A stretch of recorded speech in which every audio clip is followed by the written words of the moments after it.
है आज की इस नई वीडियो में।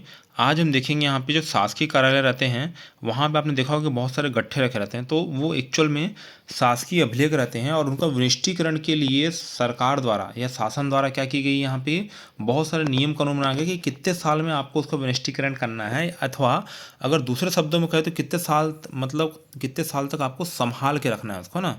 तो वो सब चीज़ यहाँ पे अपन देखने की कोशिश करेंगे।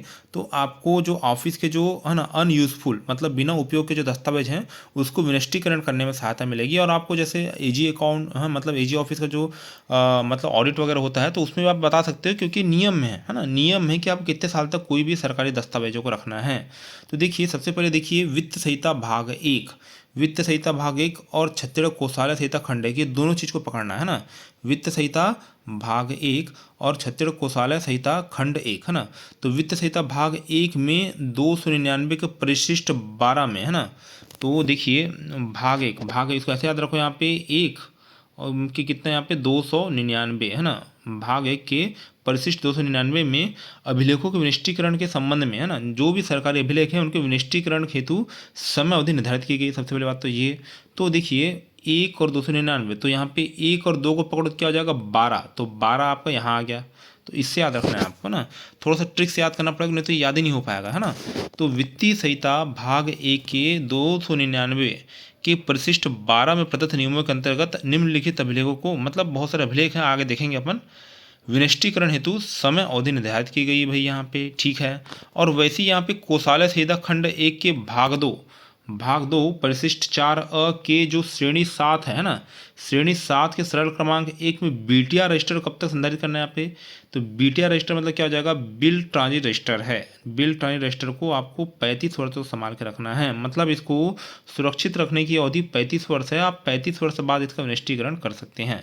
तो चले भाई, ये बीटीआर के लिए अलग से अपन को दे दिया था 35 वर्ष, तो अपन इसको पढ़ लिया। और वैसे ही यहाँ पे मूलभूत प्रावधान किसमें दिए गए भाई, यहाँ पे वित्त संहिता भाग 1 परिशिष्ट 299 के है ना, है ना, वित्त संहिता है ना भाग 1 के 299 के परिशिष्ट 12 के अंतर्गत क्या किया गया यहाँ पे, नियमों के अंतर्गत यहाँ पे जो अपने अभिलेख है ना उसको रखने की समयावधि के बारे में बताया गया है। तो कौन कौन से अभिलेख होते हैं भाई, मैंने तो सबसे पहले यहाँ पकड़ लिया है बीटीआर रजिस्टर 35 वर्ष है ना, ये अपने समझ में आ गया, ठीक है। आगे और देखते हैं। सबसे पहले यहाँ चालू करना है, देखिए यहाँ चालू करना है। सबसे पहले कोषालय चालान, पहला क्या जाएगा कोषालय चालान। कोषालय चालान कितने वर्ष तक, यहाँ पे 3 वर्ष तक संधारित करके रखना है ना, 3 वर्ष तक संधारित करके रखना है, ठीक है। उसके बाद दूसरा अपना हो जाएगा यहाँ पे आकस्मिकता व पंजी है ना। अब आकस्मिकता व पंजी को पंजी में लिखो मत लिखो, यहाँ पे पंजा लिखो है ना। तो पंजा मतलब कितना हो जाएगा 5 वर्ष हो जाएगा। वैसे ही पेंशनरों की सूचना पंजी, ये भी कितने वर्ष रखना है, यहाँ पे 5 वर्ष तक रखना है ना। मतलब सेवानिवृत्ति तिथि से 5 वर्ष हो जाएगा ये है ना। पेंशनरों की सूचना पंजी क्या हो जाएगा, सेवानिवृत्ति तिथि से 5 वर्ष। अब यहाँ पे पेंशनरों की सेवा पुस्तिका कब तक रखना है, 5 वर्ष रखना है। मतलब यहाँ पे 5 पेंशनरों की सेवा पुस्तिका, 5 पेंशनरों की सूचना पंजी, ऐसे करके याद रखो इसको है ना। तो यहाँ सबसे पहले फिर से रिपीट कर रहा हूँ मैं, कोषालय चालान कितना 3 वर्ष, ठीक है। आकस्मिकता व पंजा कितना 5 वर्ष। पेंशनरों की सूचना पंजी कितना 5 वर्ष, मतलब। और उसका यहाँ पे है ना ये तीसरा हो गया, ये चौथा हो गया अपना है ना। पेंशनरों की सेवा पुस्तिका कितनी हो जाएगी अपनी यहाँ पे 5 वर्ष। यहाँ तक अपने समझ में आ गया है ना। अभी तक हम 3-5 ही कर रहे हैं। अब देखिए यहाँ पे एक आएगा अपने यहाँ पे धन ऋण ज्ञापन, मतलब धन और ऋण, मतलब यहाँ पे साल का 6 माह और साल का 6 माह धनात्मक है और साल का अगला 6 माह क्या है ऋणात्मक है, ऐसा क्या याद रखो। तो 6 + 6 कितना हो जाएगा अपना 12, तो ऐसा क्या याद रखो धन ऋण ज्ञापन है ना। धन ऋण ज्ञापन यहाँ पे 12 वर्ष को संधारित करके रखना है ना। वैसे यहाँ पे देयक पंजी और बिल रजिस्टर है ना, देयक पंजी और बिल रजिस्टर कितना है यहाँ पे 20 वर्ष है ना। देयक पंजी बिल रजिस्टर दोनों एक ही हैं, इसके लिए 20 वर्ष है। और केसबुक के लिए कितना है यहाँ पे 20 वर्ष, मतलब इसको 20 वर्ष तक की आपको संधारित करके रखना है। उसका देखिए यहाँ पे एसी मतलब यहाँ पे एब्स्ट्रैक्ट कंटिजेंसी बिल। और वैसे ही यहाँ पे अपना डीसी कितना हो जाएगा, मतलब क्या डीसी मतलब क्या है, डिटेल कंटिजेंसी बिल, मतलब यहाँ पे है ना विस्तृत आकस्मिकता संबंधी देयक हो जाएंगे यहाँ पे। तो एसी डीसी ऐसा याद रखो ना। एसी मतलब एक्सट्रैक्ट कंटिजेंसी बिल है ना, और डीसी मतलब क्या हो जाएगा डिटेल कंटिजेंसी बिल। और बीटी मतलब क्या हो जाएगा यहाँ पे बीटीआर, मतलब यहाँ पे बिल ट्रांजिट रजिस्टर, इन सब की संधारण अवधि कितनी है? 35 वर्ष। तो 35 वर्ष बाद आप इसे क्या कर सकते हैं? विनष्टीकरण कर सकते हैं। वैसे यहाँ पे शासकीय सेवकों के वेतन देयक की बात करें यहाँ पे, तो इसको 40 वर्ष तक आप संभाल के रखना है। ठीक है। यहाँ पे उसका यहाँ पे त्यौहार अग्रिम आ गया, तो आँख मूंद के आपको 45 मानना है ना। क्यों? देखिए, त्यौहार अग्रिम देयक पावतियों सहित शासकीय सेवक के वेतन देयक कितना? 45 वर्ष, है ना। मतलब इसको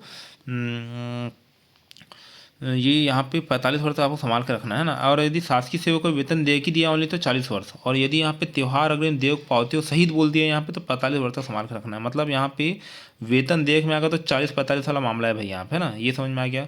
और पेंशन भोगियों का मृत्यु विवरण कब तक रहेगा? यहाँ पे स्थायी रूप से रहेगा ये, है ना। तो पेंशन भोगी मृत्यु विवरण आपको आजीवन रखना पड़ेगा, मतलब इसको रखना ही पड़ेगा, जब तक कार्यालय तब तक ही रहेगा ना। तो कौन कौन से पेंशन भोगी थे जिनकी मृत्यु हो गई यहाँ पे, उसको आपको रखना पड़ेगा। तो एक बार फिर से देखते हैं इसको कैसे कैसे याद रखना है। एक बार इसको मिटा लेते हैं अपन पूरा।